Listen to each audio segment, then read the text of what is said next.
I'm going to make sure this thing is on, and hopefully the sound is okay. I'm trying something new with a slightly different mic.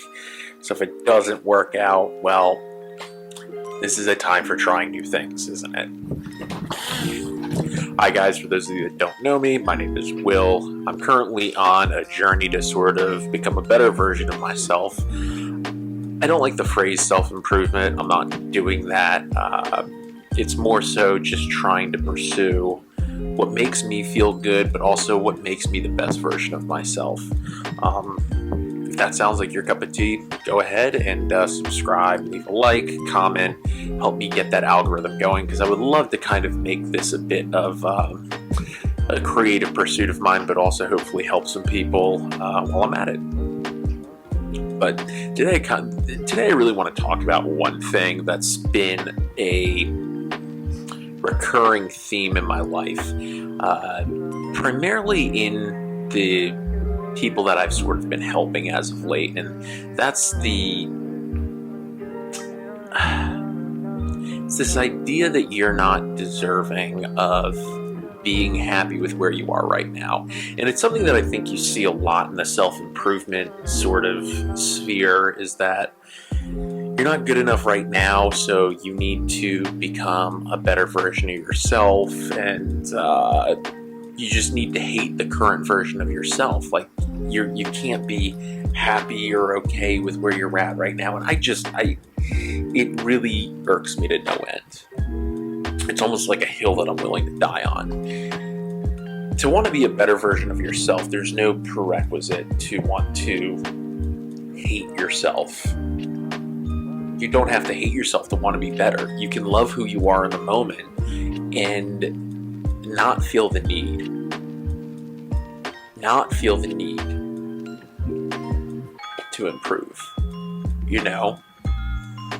Or rather, I should say, you can love yourself, but also say, I love myself so much that I want to become a better version of myself. And I think that once you really start hitting that niche, then, or hitting that sort of train of thought, that's when you're really going to start progressing, right? Everything becomes an act of love.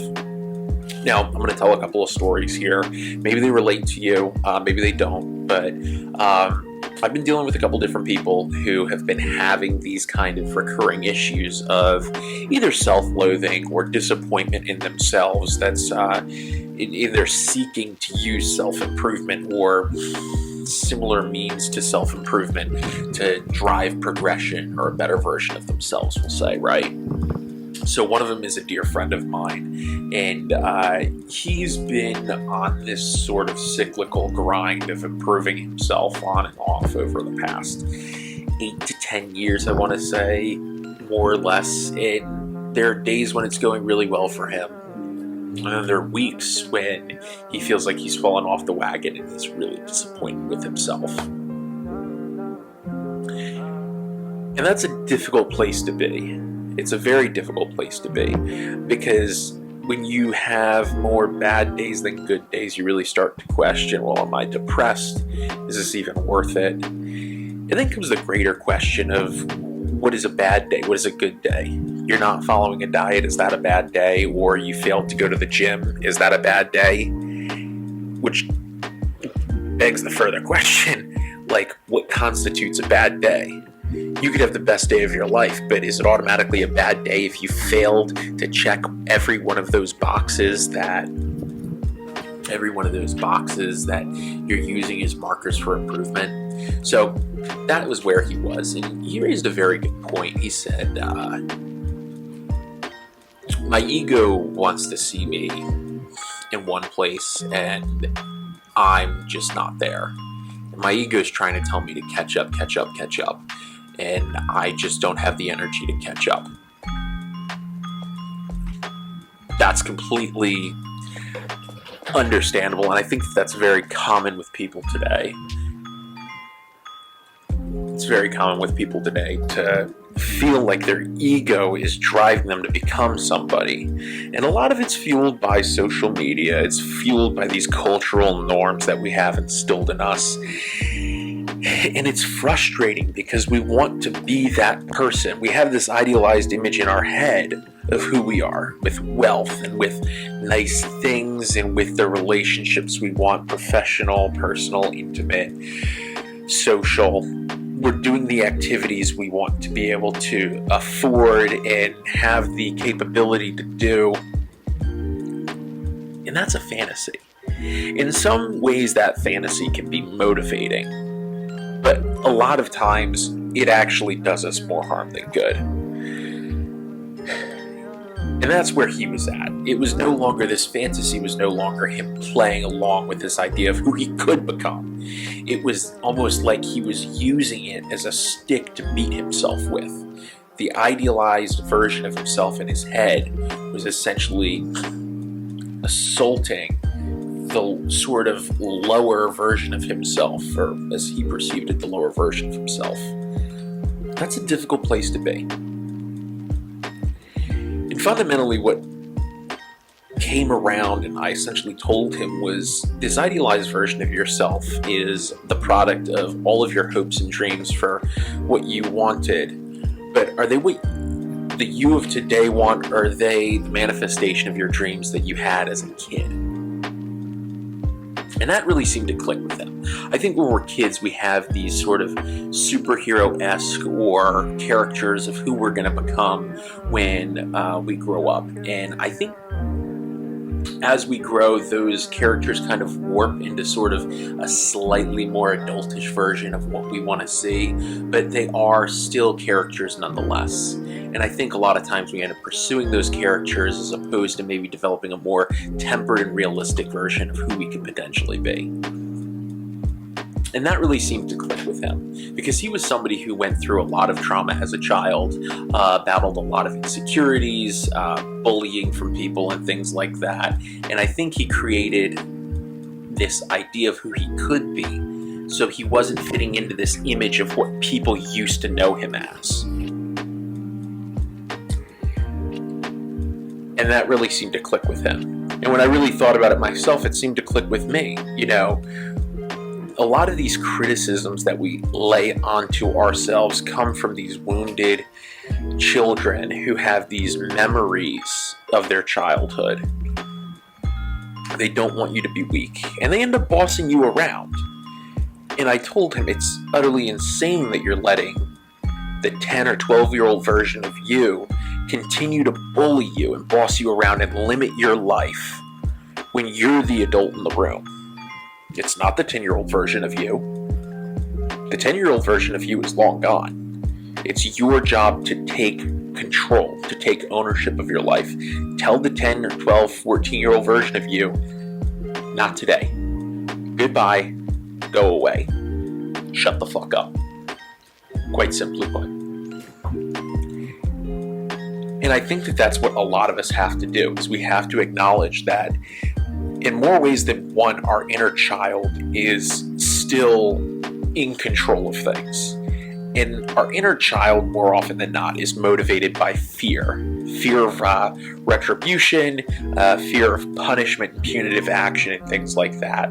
And most of all, social rejection, right? Being ostracized. Because as children, to be ostracized from your community, historically speaking, was a matter of life and death. If you were ostracized from your tribe, you weren't getting food, you weren't getting the shelter or heat you needed, you were going to die exposed to the elements. And unfortunately, we still have Stone Age brains, and we're going to keep thinking with that methodology.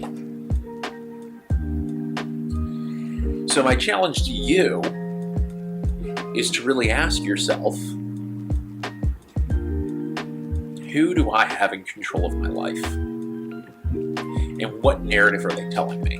Are they telling me to hate myself? Are they telling me that I'm not good enough? And if they are, what part of me is saying that? Because I guarantee you, the you of today would prefer to not loathe yourself. They would prefer to love yourself and embrace you for who you are. And that's not that's not an easy thing to do. It's a difficult thing to do. But you can do it. Conversely, I have another colleague of mine, a good friend of mine, not a colleague, who's going through the same thing. Very, very similar, actually, in the sense that they were bullied endlessly for their weight. They had relatives who picked on them for their weight and tried to change them. And there is so much self-loathing there, but they're not ready to acknowledge it, right? Now, granted, this person's 20 years old against my other friend who's 27 years old, so there's a little bit of a maturity gap there. A lot of a maturity gap, let's be real. But the loathing is there, and you know that it stems from this childhood wound. The desire to self-improve. He pursues money like a dog to the point where he's burnt out. Because the idea of having money equates to status, equates to inclusion for him. But he's miserable. He has so much money. He had the most phenomenal physique for the longest time. And it gave him nothing. He would look in the mirror and still loathe himself. God, I would have killed to have the physique he had. And it was just, it was impressive. But he loathed himself. And what ended up happening, he fell out of the fitness and he blew his money, and you can only go so far on hatred. After a while, you realize that hatred will only get you so far. It's, subpar gas in the tank, for lack of a better term, and you will get burnt out. You'll get exhausted from it. You're going to have to reckon with your past at some point, and the sooner that you do that, the sooner you're going to be able to grow in a way that is sustainable, in a way that is more lasting and permanent, in a way that is going to leave you far more fulfilled in life. When you're old and your legacy, you're looking back on your legacy and what you accomplished with your life, you're going to appreciate it that much more, knowing that it was not born out of hatred for self, but out of love and compassion. So your homework for today is to really think about whether the path that you're pursuing is out of love for yourself and wanting to be there for that inner child, or if it's out of loathing. And then from there, how can you step that up? Step away from the hatred, right? And into a path of acceptance, of love, of compassion for yourself. And I'll leave you with this thought, right? No one can fully contain their own emotions. They always seep out, right?